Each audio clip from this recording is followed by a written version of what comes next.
안녕하세요. 최범균입니다. 오늘은 웹 서비스 리질리언스, 회복력 정도로 해석할 수 있을 것 같은데, 외부 API에서 장애가 났을 때 영향을 덜 받는 세 가지 방법에 대해서 알아보겠습니다. 지난 영상에서 외부 서비스에 어떤 문제가 생기거나, 네트워크가 느려진다던가, 연결이 안 된다거나, 처리 시간이 길어지면 전반적인 성능에 영향을 준다고 이제 했었죠. 지난번 영상을 한번 보시면 되고, 그렇게 외부 서비스에 어떤 문제가 발생하다 보면 전체적인 TPS가 떨어지고 쭉 줄 서는 그런 상황이 발생한다고 했는데, 그럼 이런 상황을 어떻게 하면 줄일 수 있나에 대해서 알아봤죠. 그때 이제 비동기로 처리하는 방법을 한번 설명드렸는데, 이번에는 그 비동기 말고 그 외에 다른 세 가지 방법, 동기로 연동했을 때 그 문제를 완화시킬 수 있는 세 가지 방법에 대해서 차례대로 알아보려고 합니다. 그럼 그 세 가지 방법은 뭐냐? 먼저 타임아웃이 있고, 두 번째 벌크헤드, 그리고 세 번째 서킷 브레이커를 적용하는 방법이 있어요. 차례대로 알아볼게요.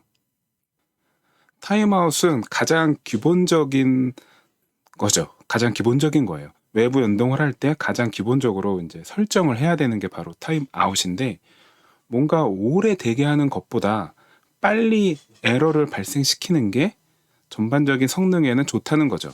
동시에 대기하는 어떤 외부 연동 개수가 많을수록 내가 만든 서비스는 점점 먹통이 되고 느려지고 하기 때문이에요.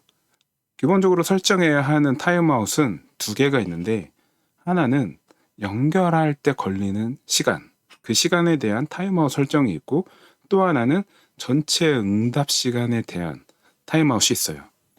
일단 연결 자체가 막 굉장히 오래 걸린다거나 그런 상황이 발생하면 내 서비스의 전체적인 성능이 떨어지기 때문에, 연결이 안 되면 어느 정도 시간 이내에 빨리 그냥 에러를 내는 게 좋다는 거죠. 보통 이 연결 시간 타임아웃은 보통 1초에서 5초 정도 이내로 설정했던 것 같고, 막 연결 타임아웃이 막 60초 이래 버리면 전반적으로 외부 서비스에 문제가 발생했을 때 내 서비스도 그냥 다 같이 죽어버리는 그런 상황이 발생하게 됩니다. 응답 시간도 마찬가지예요. 아마도 적당한 시간은 1초에서 3초 사이겠죠. 특수한 경우, 예를 들어 결제 승인 요청이라든가 이런 경우에만 약간 한정해서 타임아웃을 길게 주기도 해요. 하지만 보통은 1초에서 3초, 길면 5초 정도가 적당한 것 같아요. 타임아웃 중에 또 다른 이제 타임아웃이 있는데, 그건 바로 HTTP 커넥션 풀을 사용할 때 설정하는 타임아웃이에요. 보통 이런 커넥션 풀을 사용하면 커넥션을 풀에서 구할 때 대기하는 시간도 이제 발생할 수 있죠. 풀에 있는 모든 커넥션이 사용 중일 때 커넥션을 요청하게 되면 사용 중인 커넥션이 다시 유효 상태가 될 때까지 대기하게 되는데, 이게 뭔가 사용량이 많다 보면 유효 커넥션이 발생하지 않아 갖고 커넥션을 요청을 했음에도 불구하고 커넥션을 구해오지 못하는 시간이 길어지게 된단 말이에요. 그래서 이 대기 시간조차도 설정을 하는 거죠. 보통 1초에서 5초 정도가 적당한 것 같고, 좀 빨리 그냥 에러를 내고 싶다 그러면은 대기 시간 없이 바로 에러를 내는 설정을 하기도 하고요. 제 두 번째 방법, 벌크헤드에 대해서 알아볼게요. 어떤 외부 연동 서비스가 많을 때 이제 밑에 보시는 그림처럼 내 서비스가 어떤 3개 혹은 4개 막 이런 외부의 여러 개의 서비스와 연동을 할 때 특정 서비스에 장애가 나면 전체 내 서비스 전체적으로 영향을 받는 상황이 발생할 수 있어요. 예를 들면 A, B, C 이 세 서비스를 연동을 할 때 커넥션 풀을 하나만 사용하는 거죠. 커넥션 풀을 하나만 사용하니까 이제 어떤 일이 발생하냐면, A 서비스에 장애가 났어요. 그러면서 전반적인 응답 시간 지연이 발생하는 거죠. 그러다 보면 풀에 있는 유효 커넥션이 이제 줄게 돼요. 없어지게 되죠. 그러면서 풀에서 커넥션을 구하기 위해서 대기하는 그런 시간이 이제 증가하게 되고 대기하는 애들이 많아지는 거예요. 그러다 보면 B하고 C하고 연동해야 되는 그런 서비스에까지도 영향을 주는 거죠. 그 B, C와 연동해야 되는 코드들도 대기하는 일이 발생하게 되는 거예요. 그러면서 A 서비스에서 발생한 장애 때문에 내 서비스에 전반적으로 대기하는 연동이 많아지게 되고 그러면서 전체적인 성능이 떨어지는 문제가 발생하게 돼요. 그럼 이런 걸 어떻게 방지할 거냐? 바로 벌크헤드, 격벽이라고도 표현하는데 그 벌크헤드를 적용하는 거예요. 이 벌크헤드는 뭐냐면 어떤 기능이나 서비스나 클라이언트 뭐 이런 각 어떤 종류마다 자원을 사용하는 것을 분리하는 거예요. 이렇게 분리해 갖고 한 기능이나 뭐 서비스에 장애가 발생하더라도 다른 기능이나 서비스에 주는 영향을 최소화시키는 거죠. 이 벌크헤드를 흔히 이제 책에서 설명할 때 배, 이게 이제 선박에서 나온 어떤 용어 중에 하나인데 배를 비유를 많이 해요. 어떤 배가 이렇게 있을 때 그림에서 A, B, C, D 네 개의 구역을 서로 나누는 거예요.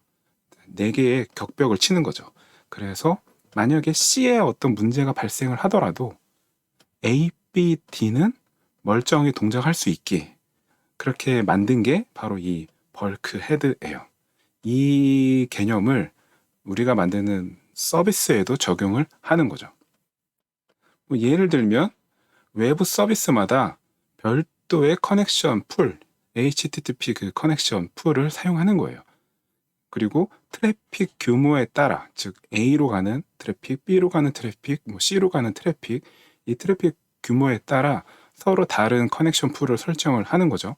그러면 A 서비스하고 연동을 하는 그 부분이 느려져도 서로 다른 커넥션 풀을 사용하기 때문에 B하고 C 서비스를 연동을 하는 이 코드는 영향을 덜 받게 되는 거예요.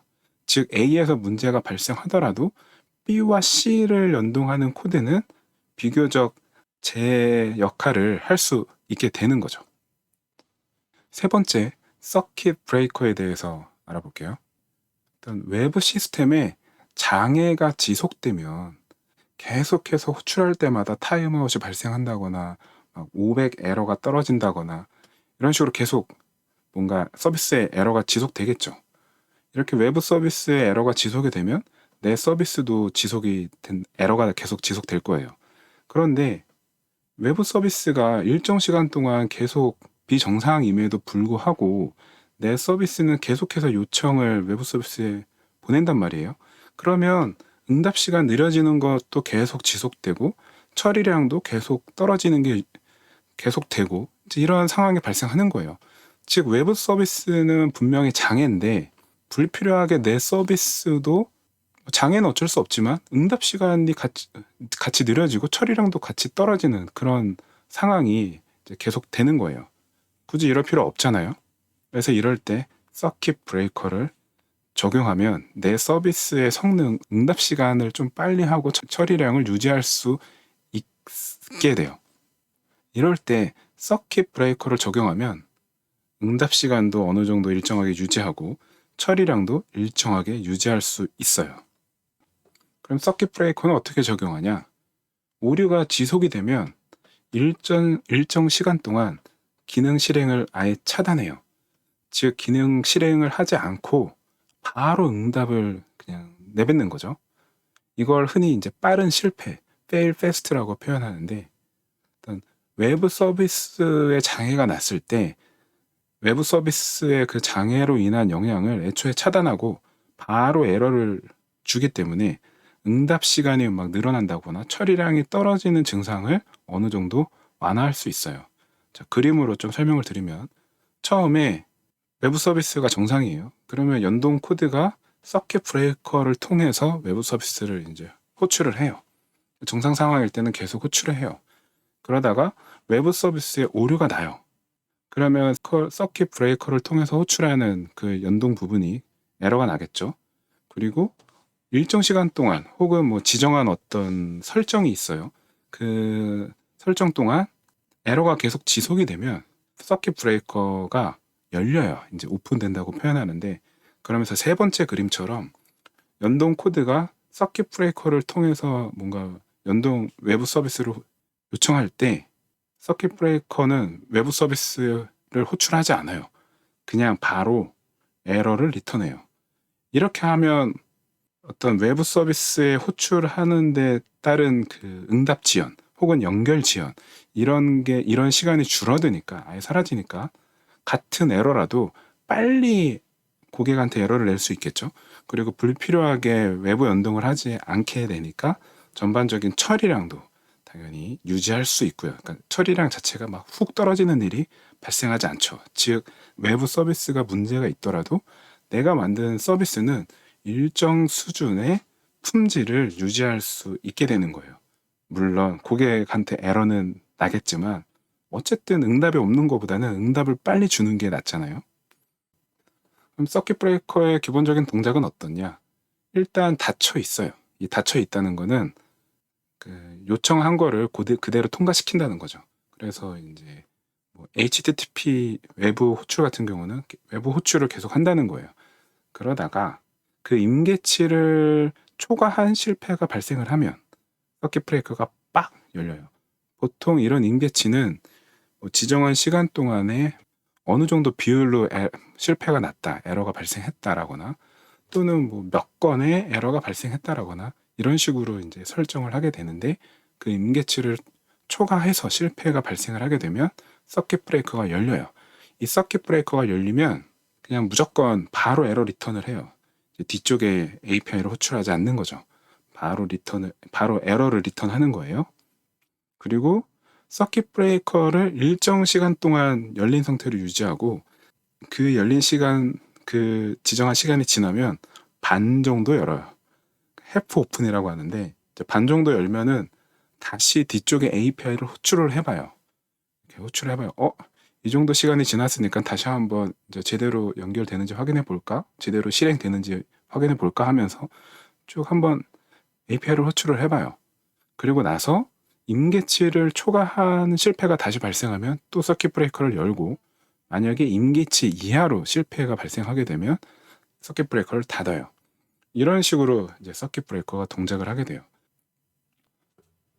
정리를 해보면 연동 시스템에 장애가 발생했을 때 그의 영향을 줄이는 방법 세 가지를 살펴봤는데, 뭐 타임아웃, 이건 가장 기본적인 설정이고요. 무한정 대기하게 되면 내가 만든 서비스의 응답 시간도 전체적으로 늘어나고 TPS도 떨어지기 때문에 이 타임아웃 설정은 가장 기본적인 거예요. 보통 1초에서 뭐 5초 사이 정도로 설정하는 걸 추천을 드리고, 필요에 따라서 혹은 외부 서비스의 어떤 특성에 따라서 응답 시간 정도를 이제 좀 늘려볼 수 있을 것 같아요. 그리고 벌크 헤드를 적용해 볼 수 있고요. 벌크 헤드를 통해서 내가 연동하는 외부 서비스가 많을 때 특정 서비스의 장애가 나머지 서비스에 확장되는 것을 막을 수가 있고요. 또 서킷 브레이커를 사용을 해서 어떤 외부 서비스에 장애가 발생하더라도 내 서비스의 응답 시간이나 TPS를 다시 일정한 상태로 원복시키는 그런 게 가능하다는 거죠. 오늘 영상은 여기서 마치겠습니다.